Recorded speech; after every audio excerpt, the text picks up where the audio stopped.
Hola chicos, ¿cómo están? Disculpen un poquito la demora. Estaba esperando a que todos se conecten. Esperen. Ahí se me escucha bien, todos me oyen.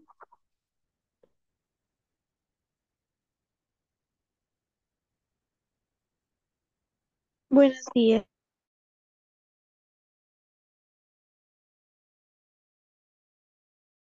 Eh, bueno, esperen, déjenme compartir las diapos y presentarme. Pero primero, bueno, quería que ustedes también se presenten un poco. O sea, yo ya he dado tutorías por varios años. Ay, justo se conectan, ya. Ya he dado tutorías por varios años, pero solo de mi universidad. Entonces, no sé de qué universidades son ustedes. Quisieran, si quieren pueden presentarse, si quieren pueden escribir en el chat, o si no, igual ya comenzamos, ya, solo hasta que todos se conecten.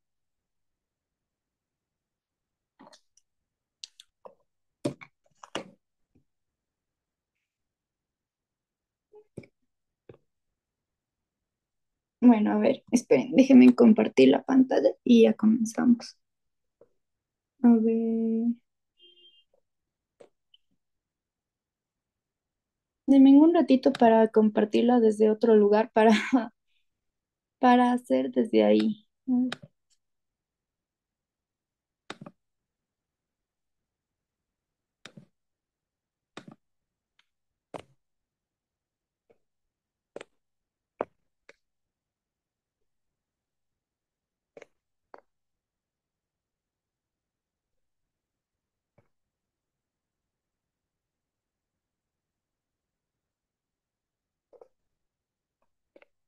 Ya, a ver.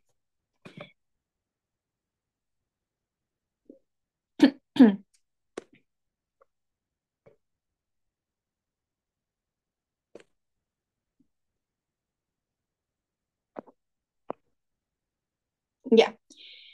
Bueno, este va a ser una tutoría de básicamente los dos capítulos del Gaiton, del capítulo 9 y el capítulo 10 de fisiología cardíaca, ¿ya?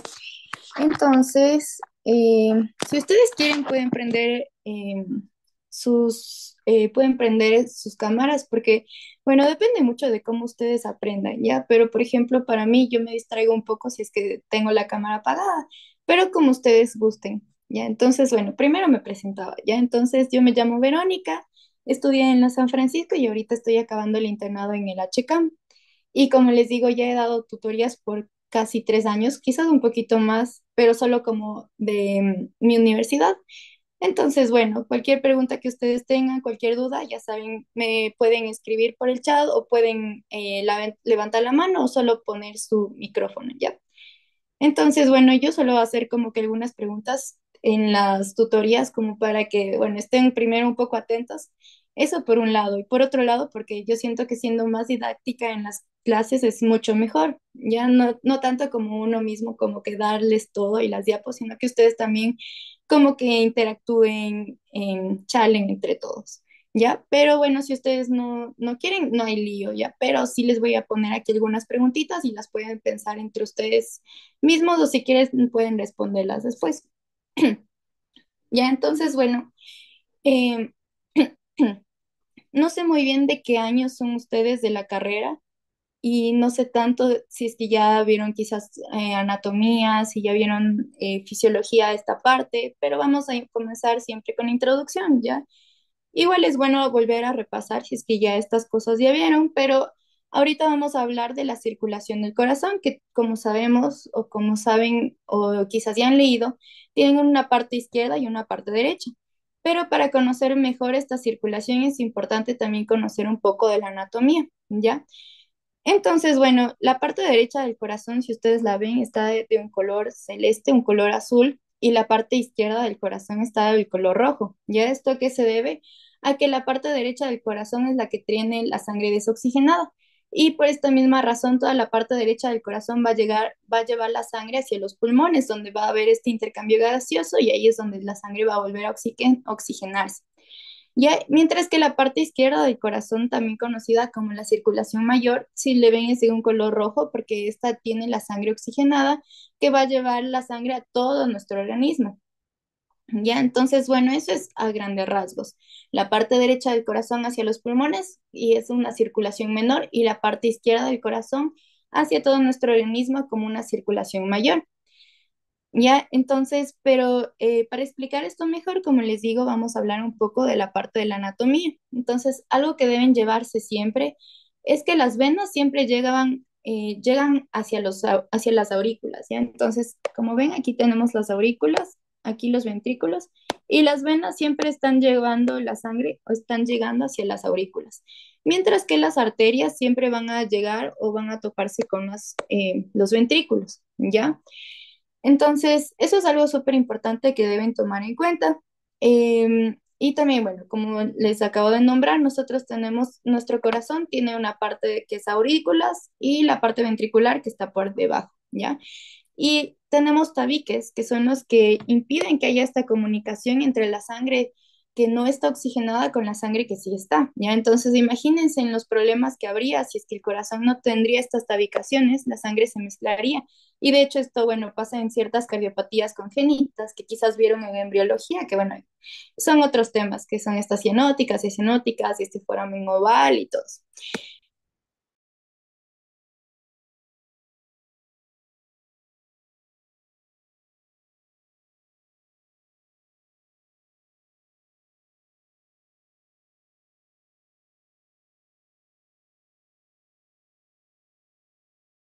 De la aurícula al ventrículo salga la sangre, o que más bien ayudan que la aurícula pase la sangre de la aurícula al ventrículo, ¿ya? Y estas puertas se llaman válvulas, y estas válvulas actúan por presión. Cuando hay demasiada presión sanguínea o una presión por la contracción misma del músculo, esta presión hace que se abran las puertas, o sea, estas válvulas, y que la sangre pase de un lugar a otro, ¿ya? Y esta misma presión también puede ocasionar que haya este cierre valvular.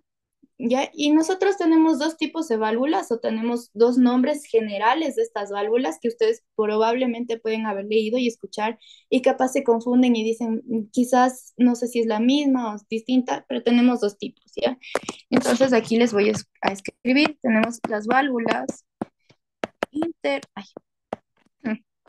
entre la aurícula y el ventrículo, entonces son las válvulas aurículo-ventriculares. Y luego tenemos otras válvulas que son las válvulas semilunares, ¿ya? ¿Ya? Entonces, las aurículo-ventriculares que están entre la aurícula y el ventrículo, como su nombre lo indica, tenemos dos tipos, ¿ya? La que está en la parte derecha es la tricúspide y la que está en la parte izquierda es la válvula mitral, ¿ya? Entonces, más adelante ya les voy a explicar un poco de por qué se llaman así. Pero lo importante aquí es que las aurículo-ventriculares, las válvulas aurículo-ventriculares son la mitral y es la tricúspide. La mitral se va a encontrar en la parte izquierda y la tricúspide se va a encontrar en la parte derecha, ¿ya? Y como les digo, también tenemos otro tipo de válvulas que son las válvulas semilunares, ¿ya? Las válvulas semilunares, en cambio, son estas válvulas que se encuentran justo a nivel, en la parte donde ya entran las arterias, ¿ya? Entonces justo están por aquí, donde justo al inicio de las arterias, donde la sangre pasa desde los ventrículos hacia las arterias, ahí tenemos nuestras válvulas semilunares. Y estas, bueno, tienen nombres más fáciles de acordar, que es la válvula aórtica y la válvula pulmonar, ¿ya? Entonces, tienen los nombres de justo la arteria donde van a estar, ¿ya? Entonces, esos son nuestros dos tipos de válvulas. Entonces, la circulación, como ven, es un circuito. Uno puede comenzar la circulación desde donde uno quisiera, ¿ya? Entonces, yo les voy a explicar la circulación desde el llenado de las aurículas. Entonces, primero comienzan a llenarse las aurículas y la sangre comienza a llegar hacia ellas a través de las venas, porque como les dije, la sangre venosa o las venas siempre van hacia las aurículas y de los ventrículos siempre van las arterias, ¿ya? Entonces, tenemos varias venas. em, en el lado izquierdo del corazón, las venas que tenemos son las venas pulmonares. Entonces, las venas pulmonares van a llevar la sangre hacia la parte de las aurículas izquierdas del corazón, ¿ya? Y esta sangre que ya comienza a llenarse en las aurículas ya va a pasar de la aurícula al ventrículo, ¿ya? Entonces primero llega la sangre a la vena, luego de la vena va a llegar la sangre a la aurícula y luego de la aurícula pasa hacia el ventrículo. Y una vez que pasa hacia el ventrículo, ya sabemos que este cambio de la aurícula al ventrículo se debe por esta puerta, que es esta válvula, que dijimos que es una válvula mitral en la parte izquierda del corazón. Y luego de la parte del ventrículo va a llegar la sangre, se va a llevar hacia la aorta, ¿ya? Igual por medio de esta puertita, que es esta válvula aórtica. ¿Ya? Y luego de la aorta ya pasará hacia todo el cuerpo, ¿ya? Entonces, ya sabemos que luego la aorta se va a dividir, se va a ramificar, que tenemos varias partes de la aorta, etcétera. Ahora, ¿qué pasa con la parte derecha del corazón? Entonces, nuevamente la sangre va a volver a llegar hacia las aurículas por medio de las venas. Pero ¿por medio de qué venas? Por medio de las venas cavas. La parte de arriba de nuestro cuerpo va a venir por las venas cavas superiores y la parte de abajo por las venas cavas inferiores.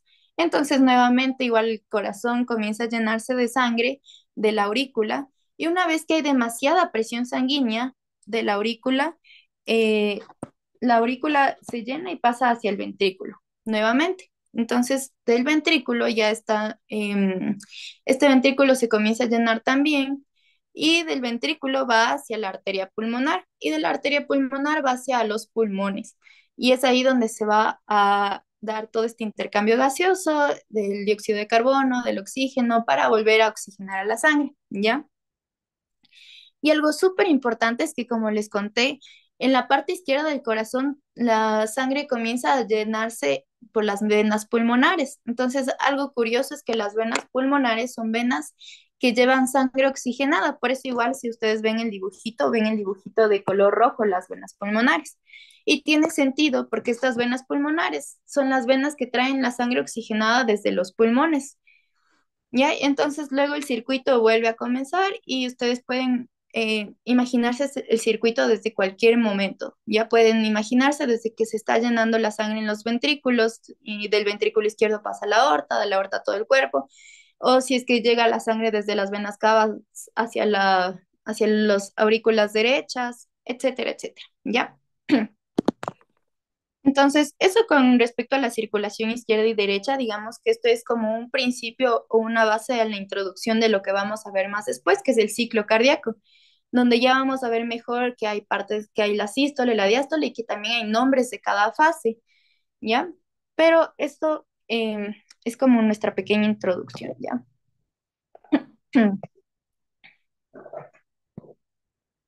Ahora, hablando un poquito de la anatomía del corazón, entonces, como les dije, ay, nosotros tenemos distintas válvulas, ¿ya? Entonces tenemos una válvula tricúspide y una válvula mitral. Entonces, Nati, ¿te acuerdas la válvula mitral estaba en la parte izquierda o en la parte derecha? En la parte izquierda. Muy bien. ¿Y cuántas cúspides tiene la válvula mitral?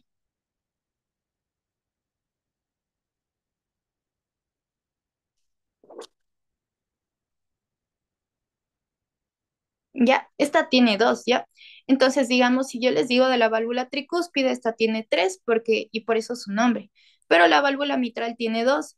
Entonces, miren, aquí se ve una imagen de la válvula mitral y de la válvula tricúspide. Aquí tenemos a la válvula tricúspide y si ven, está dividida por esta parte del centro y aquí tenemos una y dos cúspides, ¿ya? Bueno, tienen distintos nombres, pero así yo le conozco. ¿Y por qué se llama válvula mitral? Porque si ustedes la ven, es muy parecida a la mitra que suelen tener los sacerdotes, ¿ya? Entonces, esa es la razón por la que se denomina así.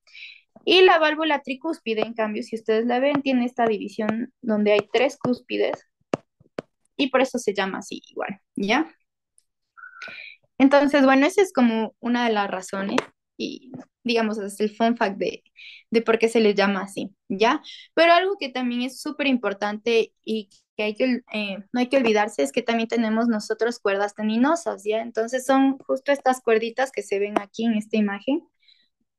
Y le recalco esto porque justo estábamos hablando de las válvulas y las cuerdas tendinosas están justo aquí sosteniendo las válvulas, ¿ya? Que básicamente esa es su función. mientras que las válvulas son las puertas que abren y cierran para que entre la sangre. Estas cuerdas tendinosas lo que hacen es ayudar a que se haya esta apertura, ¿ya? Entonces estas cuerdas empujan para que se abran o empujen para que se cierren estas puertas y también para que no haya ningún problema ni inconveniente, que más adelante ustedes verán en ciertas patologías como en las estenosis, donde a veces también pueden haber problemas en estas cuerdas tendinosas, ¿ya? Entonces a mí me gusta pensar que las cuerdas tendinosas son como paracaídas, entonces por eso aquí les puse una imagen y de hecho su función es muy parecida, entonces son las que sostienen. Para que no se abran o se cierren estas puertas de forma brusca, que serían las válvulas. Ya. Y bueno, eso con respecto a las válvulas, con respecto un poco a la circulación mayor y menor del corazón. Y bueno, si ustedes ven en la parte, los capítulos de Guyton, en el primer capítulo, en el 9, van a ver este dibujito de la parte de la histología cardíaca. Ya, entonces, si ustedes ya vieron histología, van a ver que es muy parecida la histología del corazón con la histología del músculo estriado, porque bueno, también tienen estrías. Ya, entonces, ¿cuál es la diferencia entre el músculo estriado y el corazón de forma histológica? Son justo estos dibujitos que se ven aquí, que son los discos intercalados, de los que ya vamos a hablar luego, ¿ya? Pero un poco para recordar qué es por qué se ve así la histología cardíaca, entonces no se olviden que el corazón, al igual que el músculo esquelético estriado, también está compuesto por estos filamentos de actina y miocina, ¿ya? Entonces los filamentos gruesos son los de miocina y los delgados son de actina. Y bueno, también tenemos a la titina, pero esto no es, digamos, eso ya es otro tema, ¿ya? Pero para que no se olviden que tenemos también los discos Z, y de hecho estos filamentos gruesos y delgados son los que les dan esta apariencia estriada que tiene el corazón y que tienen todos los músculos estriados, ¿ya? Y bueno, estas partes de acá son en cambio las células, los núcleos celulares. Y bueno, pero aquí lo importante es hablar de estos discos intercalados, que son los que les diferencian al corazón del músculo estriado. Ya entonces, quizás Michelle, has escuchado de los discos intercalados. ¿Qué has escuchado? ¿Qué piensas que son? ¿Cuál es su función?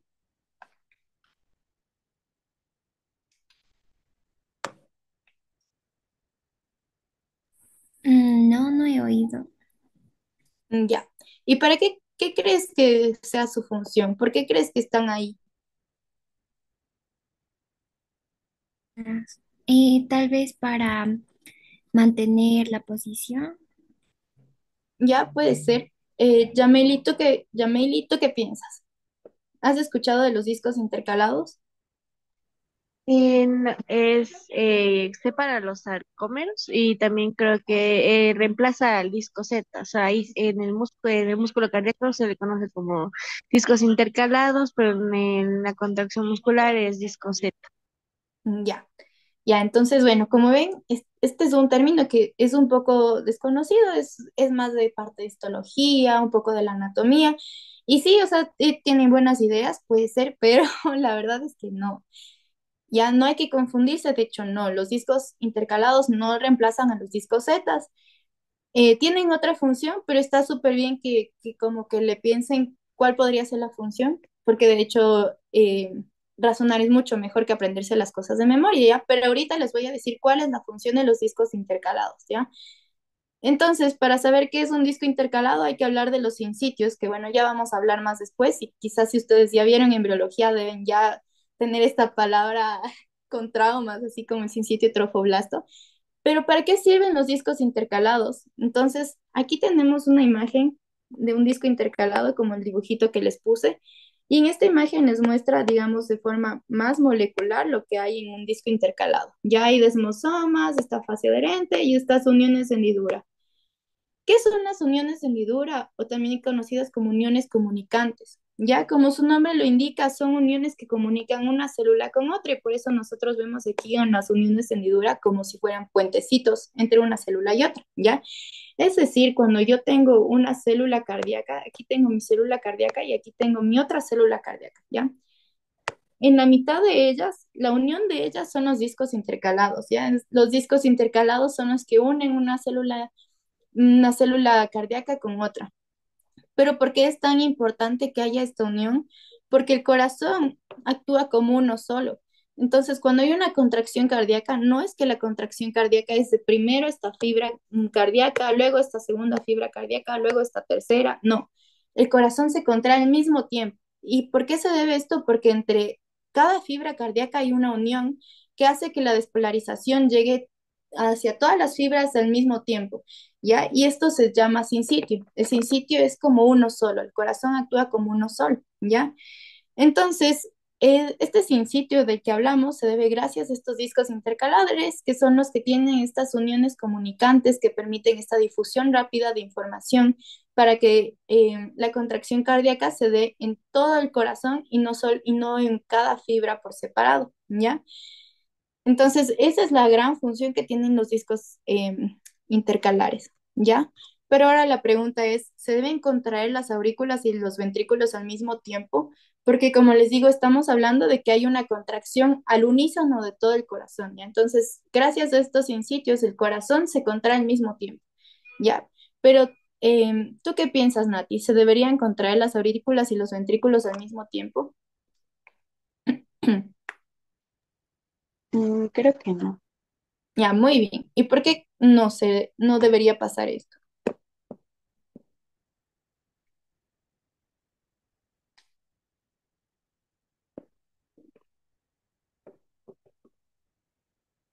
Ya, entonces sí, o sea, la respuesta está muy bien. No se deben contraer las aurículas y los ventrículos al mismo tiempo, porque igual como hablábamos en la circulación en general, primero lo que sucede es que la aurícula se contrae. Una vez que la aurícula se contrae y bota, expulsa toda la sangre hacia el ventrículo se contrae después, ¿ya? Entonces primero hay una contracción auricular y luego una contracción ventricular. ¿Y por qué hago énfasis en esto? Porque a pesar de que el corazón actúa como un sinsitio, como un todo, de hecho, son dos sinsitios, ¿ya? Es la aurícula y el ventrículo, ¿ya? Entonces, la aurícula es un músculo que se contrae primero y luego es el ventrículo, el músculo que se contrae después. Pero entonces, ¿cómo se transmite la información desde la aurícula hacia el ventrículo? O sea, ¿cómo puedo decir ya, en general ya vimos que la información se transmitía por medio de estas uniones comunicantes que hacían que el potencial de acción viajara rapidísimo por todas las fibras musculares, ocasionando la contracción. Pero si es que aquí no hay estas fibras comunicantes entre aurícula y ventrículo, ¿de qué forma el corazón se despolariza primero las aurículas y luego manda la información para que se despolaricen los ventrículos? Eso ya les voy a mostrar más adelante, ¿ya? Entonces con una imagen de acá, ¿ya?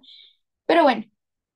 Entonces, algo súper importante que tienen que saber es que el corazón tiene este anillo fibroso, ¿ya? Entonces, este anillo fibroso es el que impide que este potencial eléctrico viaje desde las aurículas a los ventrículos y esto es lo que impide que haya una contracción al unísono de aurículas y ventrículos, ¿ya? Entonces, si ustedes ven el anillo fibroso, está justo dividiendo las aurículas con los ventrículos y es lo que impide que haya esta contracción al unísono de los dos, ¿ya? Entonces, ¿cómo se propagan los potenciales de acción desde una aurícula hasta un ventrículo, ¿ya? No es con estas uniones comunicantes que les decía. Estas uniones comunicantes solo actúan entre la aurícula o solo actúan entre el ventrículo, pero no de aurícula a ventrículo, ¿ya? ¿De qué forma hay esta comunicación para que haya esta contracción de la aurícula y luego hacia el ventrículo? Es gracias a esta parte eléctrica del corazón, que de seguro ya han escuchado el nódulo sinusal o sinoauricular o del nódulo auriculoventricular, este haz de His, las fibras de Purkinje, todo esto conforma la parte eléctrica del corazón que es súper importante, sobre todo cuando ya vayan a ver el electrocardiograma, ¿ya? Entonces, eh, ya, Mail, ¿qué has escuchado del nódulo sinusal o sinoauricular?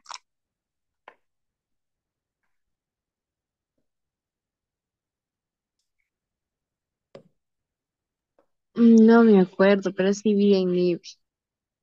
Ya, no hay lío. Aquí vamos a recordar de nuevo todo lo que es, ¿ya? Entonces, bueno, la parte de anatomía no es tanto de esta clase, pero tienen que saber que hay una anatomía y que de hecho hay un triángulo que es el que le limita, ¿ya? Pero básicamente se encuentra en la aurícula derecha. Y si ustedes ven, está muy cerca de las venas cavas. El nódulo sinusal o sinoauricular es el marcapasos fisiológico que una persona tiene, ¿ya? Entonces, ¿Por qué digo este marcapasos? ¿Para qué ayuda el marcapasos? Es el que le da el potencial eléctrico al corazón para que se despolarice. Y ya más adelante vamos a hablar de potenciales de acción, potenciales eléctricos, porque igual no sé si es que ustedes han visto o quizás no se acuerdan, pero bueno, eso ya lo vamos a ver más adelante.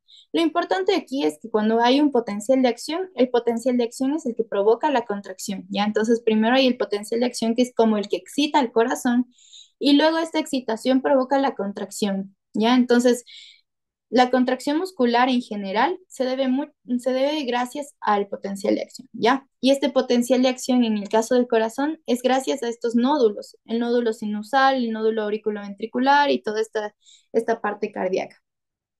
Ya, entonces, el nódulo sinusal, como les digo, es el marcapasos. Este es el que propaga, es el que hace los potenciales de acción y es el que propaga la electricidad para que se dé posteriormente la contracción, ¿ya?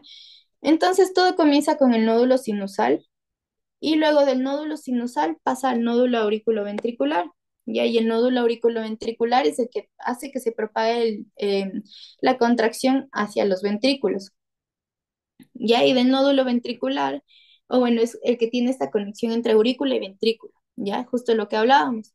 Y del nódulo auriculoventricular tenemos más ramitas, que son estas de acá, que son las de His, las fibras de Purkinje, que también tienen una función, ¿ya? Entonces, el nódulo sinusal es un marcapasos y tiene esta función eléctrica, pero específicamente, ¿qué tipo de célula es? Pues es muy curioso, pero también se trata de una célula muscular, solo que es una célula muscular especializada que no tiene tanto su función de contracción, sino más bien su función de propagar los estímulos eléctricos. Y es el nódulo sinusal el que marca la frecuencia cardíaca. Entonces, nuestra frecuencia cardíaca normal se debe gracias a este nódulo. Y Nati, ¿te acuerdas cuál es la frecuencia cardíaca normal de una persona, de un adulto? ¿Cuál es el rango?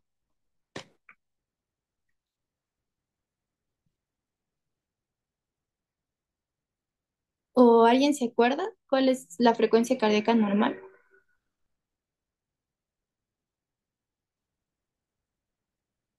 Ya, bueno, la frecuencia cardíaca normal en un adulto va de 60 latidos por minuto hasta 90 latidos por minuto, ¿ya? Entonces, gracias a, o sea, ¿quién es el que nos marca esta frecuencia cardíaca? Es este marcapasos, este nódulo sinusal o sinoauricular, ¿ya?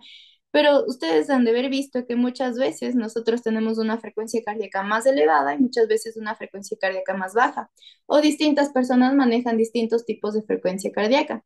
¿Y esto a qué se debe? Pues a la parte ya del sistema nervioso autónomo, ¿ya? Entonces, si es que ustedes no han visto esto, igual me dicen, si es que voy muy rápido me avisan, ¿ya? Porque no sé si es que ya han visto ciertas cosas o ciertas cosas no, ¿ya? Pero el sistema nervioso autónomo se encarga de la parte que nosotros no podemos controlar, de los músculos viscerales, y el corazón es uno de ellos. El corazón no podemos controlar sus latidos, ¿ya? Entonces tenemos a la parte vagal, que es la parte parasimpática del corazón, que es la que controla estos latidos, ¿ya? Entonces, si es que, no sé, digamos, ustedes ven a su crush de la universidad y están enamorados, su corazón comienza a latir mucho más rápido, ¿ya? Esto es por el sistema nervioso autónomo. Si es que ustedes están ansiosos, si es que tienen una prueba y más después, comienza a latir su corazón más rápido, ¿ya? Esto es por el sistema nervioso autónomo. Entonces, a pesar de que tenemos nuestro nódulo sinusal, este también está regido por el sistema nervioso autónomo, que es el que se encarga de aumentar esta frecuencia del nódulo o disminuirla también, ¿ya? Que también cuando nosotros disminuimos nuestra frecuencia cardíaca, cuando estamos relajados, cuando estamos dormidos, ahí también se disminuye. Entonces, eso también es algo que hay que tomar en cuenta, ¿ya? Entonces, el nódulo sinusal es el que marca la frecuencia cardíaca, pero también está regido por el sistema nervioso autónomo, específicamente por el nervio vago, que capaz lo van a escuchar luego, o quizás ya lo han escuchado, pero es parte de los pares craneales, es el 10.º par craneal. Entonces, bueno, eso para comentarles, ¿ya? Ahora, hay cosas súper importantes aquí y es la importancia de toda esta parte eléctrica. Cuando el nódulo sinusal por alguna razón deja de funcionar, quien se hace cargo es el nódulo auriculoventricular y ahí es cuando la frecuencia cardíaca va a variar. ya no va a ser de 60 a 90, ¿ya? Ahora la frecuencia cardíaca va a ser un poco menor, ¿ya? Y si es que el nódulo auriculoventricular deja de funcionar, quien rige la frecuencia cardíaca, luego le sigue las de His, las fibras de Purkinje y así, ¿ya? Pero si ustedes se fijan, es algo súper curioso y es algo muy bonito de nuestro organismo, que si es que no funciona el nódulo sinusal, no hay lío, tenemos el nódulo auriculoventricular, o sea, pero el corazón sigue latiendo, el corazón va a seguir funcionando, ¿ya? Entonces, eso con respecto a la parte eléctrica del corazón, que como les digo es súper importante cuando ya vayan a ver mucho mejor el electrocardiograma. Ya, entonces vamos a hacer un resumen hasta aquí de los puntos clave. Ya, entonces hablamos de la circulación izquierda y derecha del corazón. La circulación izquierda del corazón es la que lleva la sangre hacia todo el cuerpo. Y la circulación derecha del corazón es la que lleva la sangre hacia los pulmones, donde hay este intercambio gaseoso. También es importante que no se olviden que todas las venas van a llegar a las aurículas y de los ventrículos siempre salen las arterias. Y el corazón tiene dos sinsitios, que ya dijimos, el sinsitio es como un todo. El corazón no es que actúe como una fibra y luego con otra. Es como cuando ustedes quieren hacer trabajos en grupo, no deben ser individuales, deben actuar como un sinsitio. Ustedes son un todo en los grupos, ¿ya? Entonces lo mismo pasa en el corazón. Tenemos la aurícula y el ventrículo y estos son los dos sinsitios. Y gracias a esto es que hay esta contracción al unísono, ¿ya? Y bueno, estos sinsitios son gracias a estos discos intercalados que son los que permiten que haya esta conexión entre una célula y la otra, ¿ya? Y bueno, estos son los puntos clave por ahora. ¿Ya hasta aquí tienen alguna pregunta o alguien quiere volverme a describir cómo es este ciclo cardíaco? Quizás Michelle, ¿tú quieres volver a decir cómo es este ciclo cardíaco izquierdo y derecho? ¿O Nati? Cualquiera de las tres, si quieren, pueden decir y si es que está todo bien, todo chévere, y si no, aquí les digo, les corrijo un poquito para que tengan todo bien claro. ¿Quién se anima a describir esta circulación derecha e izquierda del corazón?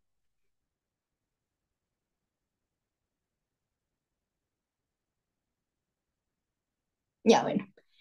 Entonces, bueno, si tenemos tiempo al final, ahí la volvemos a repetir o me avisan cualquier cosa, ¿ya? Entonces, bueno, estos serían los puntos claves de ahorita.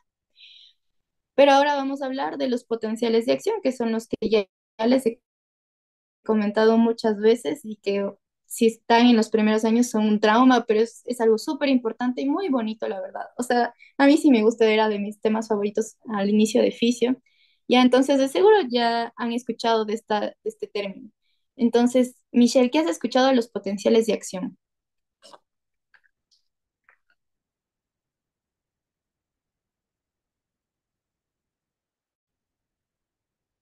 O Jameili, ¿qué han escuchado de los potenciales de acción?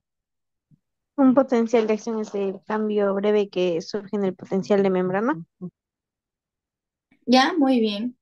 ¿Y cómo se da este cambio?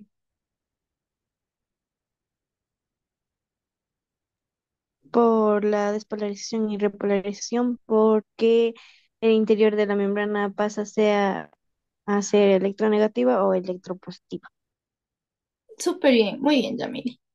Nati, ¿y cómo hay este cambio? O sea, ¿qué tiene que pasar para que el interior de la membrana se vuelva más positivo o más negativo? El ingreso del sodio. Muy bien, ¿qué hace el sodio? El sodio lo va a despolarizar y después, mediante el potasio, va a volver a ser electronegativo. ¿Ya? Muy bien, súper bien. Ya, entonces sí, es justo, básicamente el potencial de acción es todo lo que ustedes están nombrando, ¿ya? Ahorita vamos a hablar de un potencial de acción en general para que, por si acaso no se acuerden, ¿ya? Pero es muy importante hablar de los electrolitos de los que ustedes hablaron ahorita. Entonces tenemos cationes y aniones. Los cationes son los electrolitos, son el sodio, el potasio, todos los que son positivos. Y los aniones son todos los que son negativos, como por ejemplo el cloro, que es el anión más conocido negativo. En nuestro interior de la célula tenemos tanto cationes como aniones, ¿ya? Pero usualmente nuestra célula, vamos a dibujarla aquí.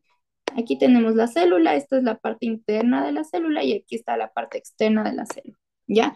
Al interior de nuestra célula nosotros tenemos una parte más negativa que positiva, o sea, nuestra célula usualmente es negativa al interior.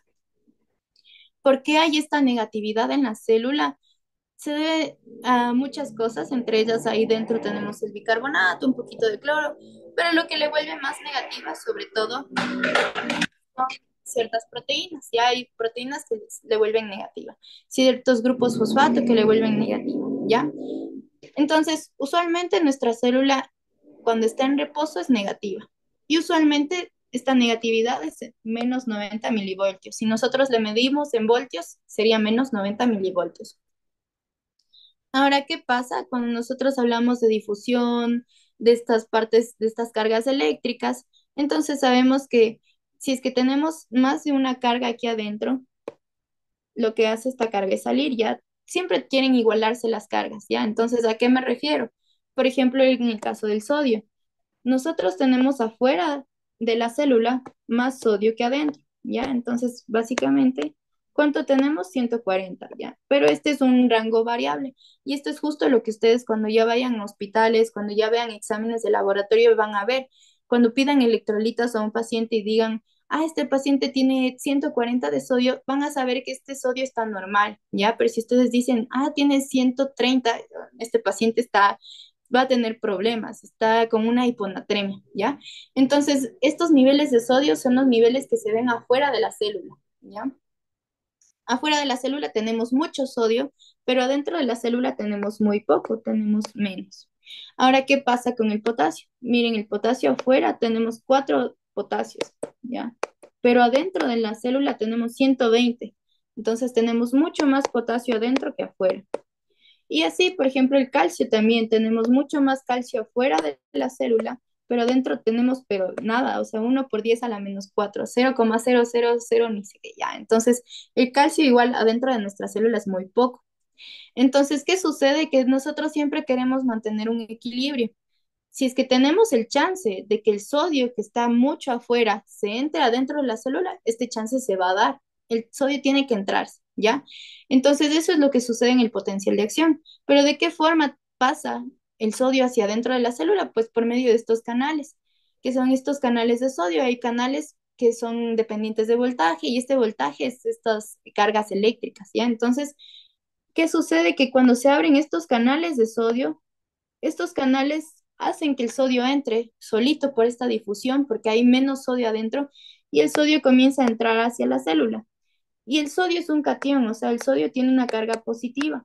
Como tiene una carga positiva, hace que la célula se comience a positivizar, y esto es lo que es la despolarización. Entonces, el sodio entra, y a medida que el sodio va entrando, el potencial de membrana aumenta, aumenta, aumenta, y llega al punto de que pasa este umbral, y una vez que pasa este umbral, hay esta despolarización y hay el potencial de acción, ¿ya? Esto es lo que sucede normalmente en cualquier músculo que ustedes vean. Ahora, ¿qué sucede? Ahora queremos repolarizar. Entonces queremos volverle a hacer a la célula negativa, volverle a meter a su estado basal, ¿ya?